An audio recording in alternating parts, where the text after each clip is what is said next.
Welcome to रोशन की class YouTube channel. दोस्तों, आप सभी का आज की इस पाठ्य योजना की वीडियो में एक बार फिर से बहुत बहुत स्वागत है। आज की इस वीडियो में हम देखेंगे नागरिक शास्त्र की पाठ्य योजना। तो वीडियो अगर देखने के बाद आपको वीडियो अच्छी लगे तो प्लीज़ वीडियो को लाइक कर दीजिएगा। और हर दिन नए नई पाठ्य योजना की वीडियो देखने के लिए किसी भी क्लास का, किसी भी विषय का, या फिर सूक्ष्म शिक्षण पाठ्य योजना की वीडियो देखने के लिए, या फिर सुपर टेट, सी टेट या फिर यूपी टेट की कंप्लीट तैयारी करने के लिए रोशन की क्लास यूट्यूब चैनल से जुड़ जाइए। बिल्कुल फ्री है। नीचे लाल कलर का सब्सक्राइब बटन, उस पर क्लिक करके जैसे ही सब्सक्राइब करेंगे एक बेल आइकन आएगा, उसको दबा के ऑल नोटिफिकेशन ऑन कर लीजिएगा। बस अब देर नहीं करते हैं, चलिए शुरू करते हैं आज की पाठ्य योजना की वीडियो। सबसे ऊपर आपको पता है जिस पेज पे आप पाठ्य योजना बनाना स्टार्ट करते हैं उस पेज पे बीचों बीच इस तरीके से पाठ्य योजना संख्या लिखनी होती है। जितनी भी संख्या हो, यहाँ पे जैसे 5 है, इस तरीके से आपकी 1 2 3 4 5 6 जो भी होगी संख्या, इस तरीके से लिखने के बाद आपको विद्यालय का नाम लिखना है जिस विद्यालय में आप पाठ्य योजना पढ़ाने के लिए जाएंगे। ये आपके कॉलेज वाले बताएंगे कि किस विद्यालय में आपको पाठ्य योजना पढ़ाना है। नेक्स्ट आपको दिनांक लिखना है। दिनांक में आपको डेट लिखना होता है जिससे ये पता चलता है कि आपने किस डेट में कौन सी पाठ्य योजना पढ़ाई है। नेक्स्ट आपको कक्षा लिखनी है। कक्षा हमारी आज की है 7वीं। विषय नागरिक शास्त्र का है। कालांश है 4th, यानी कि 4th पीरियड में जाएंगे चैप्टर को पढ़ाने। कालांश को काफ़ी कॉलेजेस में चक्र भी कहते हैं। अवधि है 45 मिनट का।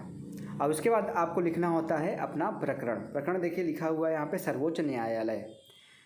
सर्वोच्च न्यायालय के बारे में आप अच्छे से यहाँ पे पढ़ाएंगे बच्चों को। नेक्स्ट हेडिंग है सामान्य उद्देश्य। सामान्य उद्देश्य में देखिए लिखा गया है यहाँ पे पूर्ववत, यानी कि इसके पहले कोई भी आप सामान्य उद्देश्य लिखे होंगे नागरिक शास्त्र का या फिर सामाजिक विज्ञान का, उसी को यहाँ पे इंक्लूड कर लिया जाएगा। बार बार नहीं लिखना होता है। अगर आप पहली पाठ्य योजना में आप सामान्य उद्देश्य लिख चुके हैं तो उसके आगे वाले पाठ्य योजना में सेम सब्जेक्ट में आप पूर्ववत लिख सकते हैं। अगर आपको लिखना है तो आप कम से कम 4 से 5 पॉइंट और मैक्सिमम 8 से 10 पॉइंट लिख सकते हैं। वो मेरे किसी भी वीडियो में आप देखेंगे, सामाजिक विज्ञान की पाठ्य योजना की वीडियो में आपको 5 से 6 पॉइंट देखने को मिल जाएगा।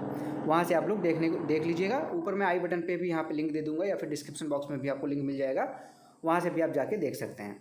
नेक्स्ट हेडिंग है विशिष्ट उद्देश्य। विशिष्ट उद्देश्य में देखिए लिखा गया है यहाँ पे ज्ञानात्मक उद्देश्य पहला। इसमें देखिए लिखा गया है पहला, छात्र भारत का शीर्ष न्यायालय कौन सा है बता सकेंगे। दूसरा पॉइंट है छात्र सर्वोच्च न्यायालय कहाँ स्थित है बता सकेंगे। तीसरा पॉइंट है छात्र सर्वोच्च न्यायालय का न्यायाधीश अधिकतम कितनी उम्र तक न्यायाधीश रह सकता है, ये बता सकेंगे। अगली हेडिंग है अवबोधात्मक उद्देश्य। इसमें देखिए लिखा गया है छात्र सर्वोच्च न्यायालय के अधिकार की व्याख्या कर सकेंगे। दूसरा पॉइंट है छात्र सर्वोच्च न्यायालय के कार्यों का यहाँ पे सारांश दे सकेंगे।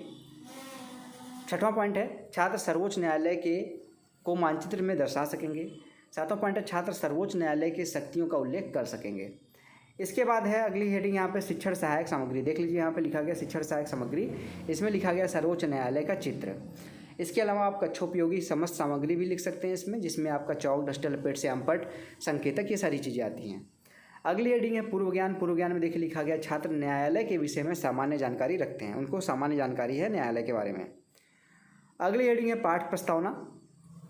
पाठ प्रस्तावना सबसे इंपॉर्टेंट हेडिंग कही जाती है, क्योंकि इसको बनाते समय काफ़ी बच्चों को काफ़ी प्रॉब्लम होती है। वो आसानी से प्रश्न नहीं बना पाते हैं, उसका उत्तर नहीं निकलवा पाते हैं, क्योंकि कुछ बातों का इसमें ध्यान रखना होता है। जिसमें पहला ध्यान रखने वाला बात कि पहले क्वेश्चन का जो आंसर आएगा उससे दूसरा प्रश्न बनेगा, दूसरे प्रश्न का जो उत्तर आएगा उससे तीसरा प्रश्न बनेगा। इस तरीके से क्रमबद्धता होनी चाहिए। दूसरा चीज़, कम से कम 3 प्रश्न पूछ के अपना प्रकरण निकलवाना होता है। ज़्यादा से ज़्यादा 5 से 6 प्रश्न पूछ सकते हैं अपना प्रकरण निकलवाने के लिए। ठीक, तो यहाँ पे देखिए पहला प्रश्न पूछेगा छात्राध्यापक, लड़की है तो छात्राध्यापिका हो जाएगा। छात्राध्यापिका कथन छात्राध्यापक की जगह पे। यहाँ पे पहला प्रश्न छात्राध्यापक पूछेगा भारत में कितने प्रकार के न्यायालय हैं, तो बच्चे बोलेंगे कई प्रकार के। दूसरा प्रश्न है भारत में कौन कौन से न्यायालय हैं, कई प्रकार के जो न्यायालय हैं वो कौन कौन से प्रकार के हैं, तो बच्चे बोलेंगे जिला या सत्र न्यायालय, उच्च न्यायालय, सर्वोच्च न्यायालय। तीसरा प्रश्न है सर्वोच्च न्यायालय कहाँ स्थित है, तो बच्चे बोलेंगे सर्वोच्च न्यायालय नई दिल्ली में स्थित है। चौथा क्वेश्चन है सर्वोच्च न्यायालय की स्थापना क्यों की गई, तो यहाँ पे समस्यात्मक प्रश्न हो जाएगा, या फिर यहाँ पे इस तरीके से आप क्वेश्चन बना सकते हैं कि नई दिल्ली में सर्वोच्च न्यायालय की स्थापना क्यों की गई, इस तरीके से भी आप बना सकते हैं। तो समस्यात्मक प्रश्न होगा तो समस्यात्मक यहाँ पे लिख दीजिए। समस्यात्मक जैसे होगा अपना उद्देश्य कथन बोलेंगे आप। हेडिंग लिखिए उद्देश्य कथन, और उद्देश्य कथन देखिए लिखा गया बच्चों आज हम सर्वोच्च न्यायालय के बारे में अध्ययन करेंगे। नेक्स्ट हेडिंग आपका अब आता है प्रस्तुतिकरण, यानी कि अब बच्चों को पता चल गया कि वो क्या पढ़ने वाले हैं, तो आप उस चीज़ को बच्चों को सामने प्रस्तुत कर सकते हैं, पढ़ा सकते हैं उसको। तो यहाँ पे प्रस्तुतिकरण देखिए लिखा गया। प्रस्तुतिकरण को 2 अनुमतियों में किया जाएगा, यानी कि सर्वोच्च न्यायालय वाले चैप्टर जो है वो 2 दिन में आप पढ़ाएंगे। प्रथम अनुमति में देखिए पहले यहाँ पे कॉलम बना लीजिए। पहला यहाँ पे है शिक्षण बिंदु, दूसरा छात्राध्यापक क्रिया, लड़की है तो छात्राध्यापिका क्रिया, तीसरा छात्र क्रिया, चौथा है श्यामपट कार्य। शिक्षण बिंदु में सर्वोच्च न्यायालय के बारे में आप बताएंगे। तो देखिए यहाँ पे छात्र अध्यापक क्रिया में लिखा गया, पूरे भारत में एक सबसे ऊंचा न्यायालय है जिसे सर्वोच्च न्यायालय या सुप्रीम कोर्ट कहा जाता है। छात्र वाले कॉलम में लिखा गया, छात्र बातों को ध्यानपूर्वक सुनेंगे। श्यामपट पे लिखा गया, सर्वोच्च न्यायालय न्याय का अंतिम न्यायालय है, यानी कि इससे आपको जो न्याय मिलेगा उसके बारे में आप कहीं पे भी और अपील नहीं कर सकते, सबसे ऊंचा न्यायालय है। कहते हैं जिला न्यायालय, उसके ऊपर राज्यों के उच्च न्यायालय तथा सबसे ऊपर भारत का सर्वोच्च न्यायालय होता है।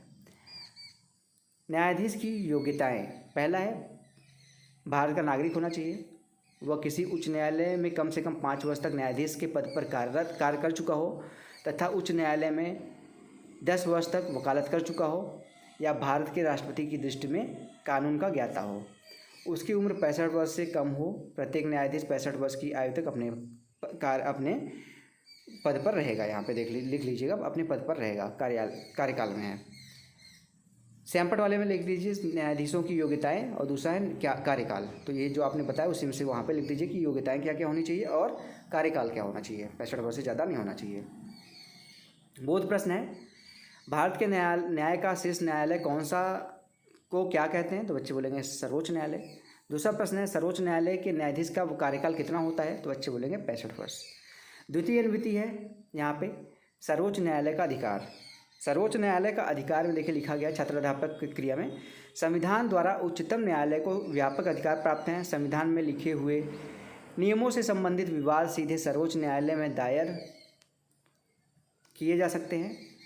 वे मुकदमों जो संघीय सरकार तथा राज्यों या केवल राज्यों के परस्पर विवादों के कारण उत्पन्न होते हैं, यहाँ प्रारंभ हो सकते हैं। प्रमुख कार्य क्या क्या है? यह नागरिकों के मूल अधिकारों का संरक्षक है, राष्ट्रपति को कानून परामर्श देता है, संसद द्वारा बनाए गए असंवैधानिक कानूनों को रद्द कर सकता है। सर्वोच्च न्यायालय के जो यहाँ पे श्यामपट वाले में देखिए लिखा गया सर्वोच्च न्यायालय के प्रमुख कार्य, इसको आप लिख दीजिएगा। नेक्स्ट आपका अब आता है यहाँ पे पुनरावृत्ति प्रश्न। पुनरावृत्ति प्रश्न यहाँ पे बच्चों को जो आपने पढ़ाया उससे पूछेंगे प्रश्न कुछ, जिससे ये अगर वो बच्चे आपको पूछे गए प्रश्नों को आंसर दे पाते हैं तो आपके जो पढ़ाए हुए कार्य हैं वो सफल हो पाएंगे, आपके उद्देश्य पूरे हो पाएंगे। अगर आपके द्वारा पूछे गए प्रश्नों का बच्चे आंसर नहीं दे पा रहे हैं ज़्यादातर बच्चे, तो आपने अच्छे तरीके से नहीं पढ़ाया, आपको अपने पढ़ाने के तरीके में कुछ ना कुछ चेंजेस करने की ज़रूरत है। तो यहाँ पे देखिए पहला प्रश्न है, राज्यों के बीच उत्पन्न विवाद का निपटारा कौन करता है? दूसरा है, सर्वोच्च न्यायालय का प्रमुख कार्य क्या है? तीसरा प्रश्न है, सर्वोच्च न्यायालय का प्रमुख अधिकार क्या है? चौथा प्रश्न है, सर्वोच्च न्यायालय कहाँ स्थित है? पांचवा प्रश्न है, भारत में अपील का अंतिम न्यायालय कौन सा है? तो आप जो पढ़ाए रहेंगे उसी से प्रश्न पूछेंगे, ऐसा नहीं है कि जो आप नहीं पढ़ाए रहेंगे उससे भी रिलेटेड यहाँ पे प्रश्न पूछ लेंगे।